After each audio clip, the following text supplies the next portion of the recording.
Neuro, pulmo and centre for surgical excellence Sai Deepa multi speciality hospital, Chandanagar, Hyderabad.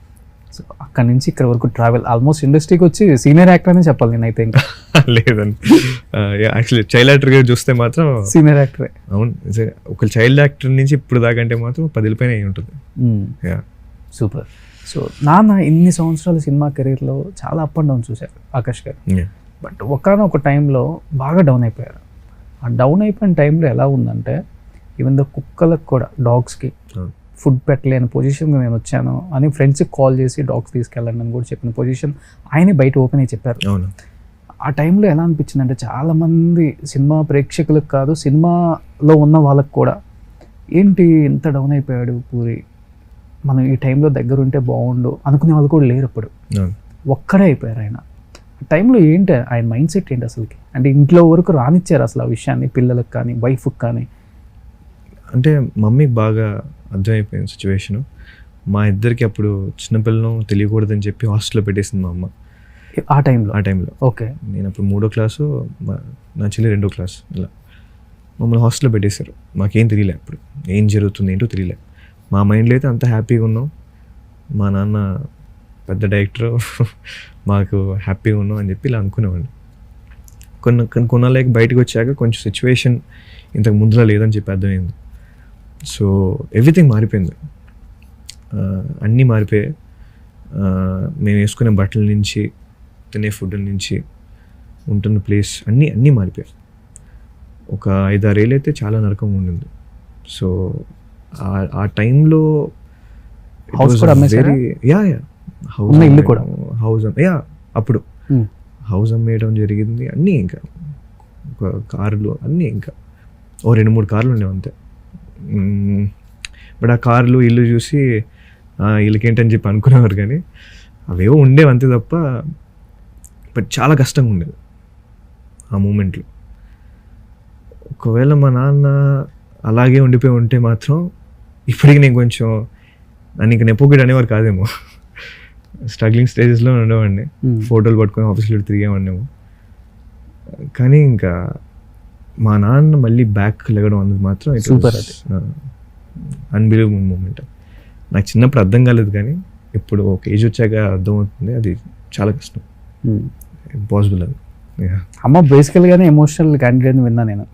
ఆ టైంలో mummy డాడీకి the most support కానీ, biggest support కానీ అన్నీ ఇంకా ఈ ఫ్యామిలీలో ఉందంటే కారణం mummy. Super. So she was the one was holding అంత అందరి మేనేజ్, అంత ఎవ్రీథింగ్. డాడీని, నన్ను, ఫ్యామిలీ మొత్తాన్ని అందరినీ మేనేజ్ చేసింది మాత్రం మమ్మీ. సూపర్. సో ఇప్పుడు అన్నారు కాబట్టి if you don't mind can I ask you one question? Yeah please.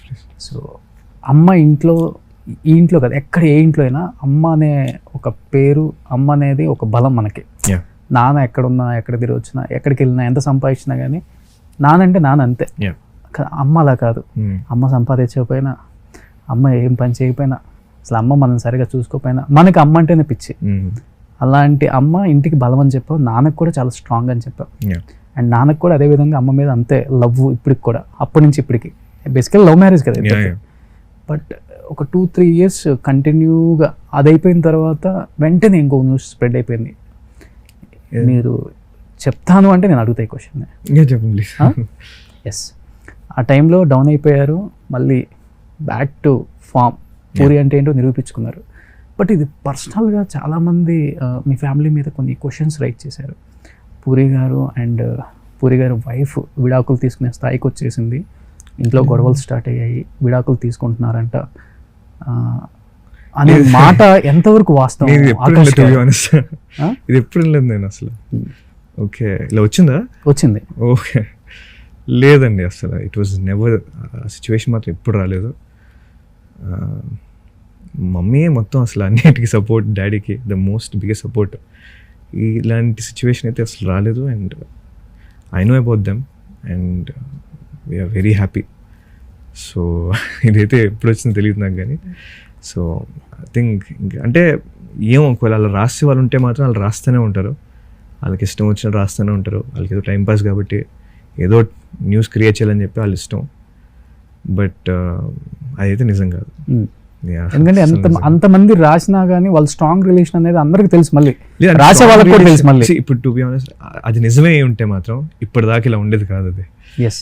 And నేను మా మమ్మీ గురించి ఒక ఇన్సిడెంట్ చెప్తాను మీకు. Yeah please. ఈ టాపిక్ ఇలా వచ్చింది కాబట్టి, మా నాన్న మా మమ్మీ ఇద్దరు లవ్లో ఉన్న స్టేజ్లో ఇది మా నాన్న ఒకసారి చెప్పారు నాకు.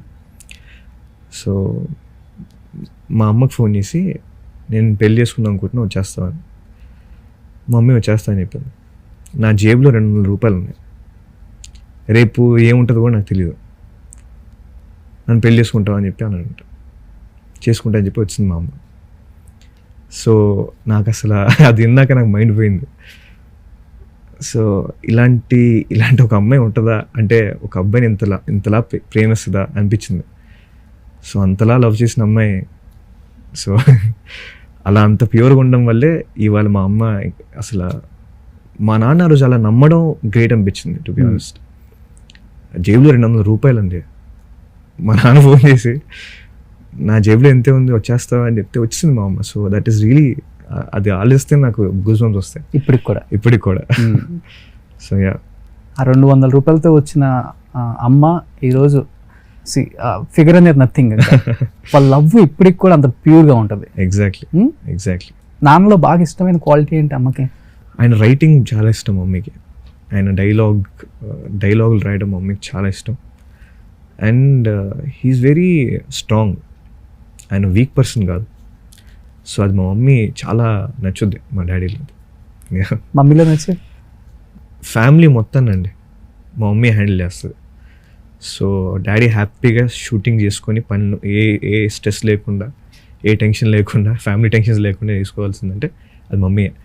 సో మమ్మీ ఉంటే డాడీ రిలాక్స్ అవుతాడు టు బి ఆనెస్ట్. ఓకే, పెద్ద ఫ్యామిలీ కదా? యా, చాలా పెద్ద ఫ్యామిలీ. అలా హ్యాండిల్ చేసేస్తారు మమ్మీ. ఎప్పుడన్నా ఎమోషనల్ అయ్యారా అమ్మ కానీ నాన్న? మమ్మీ వాళ్ళ లవ్, వాళ్ళ బాండింగ్?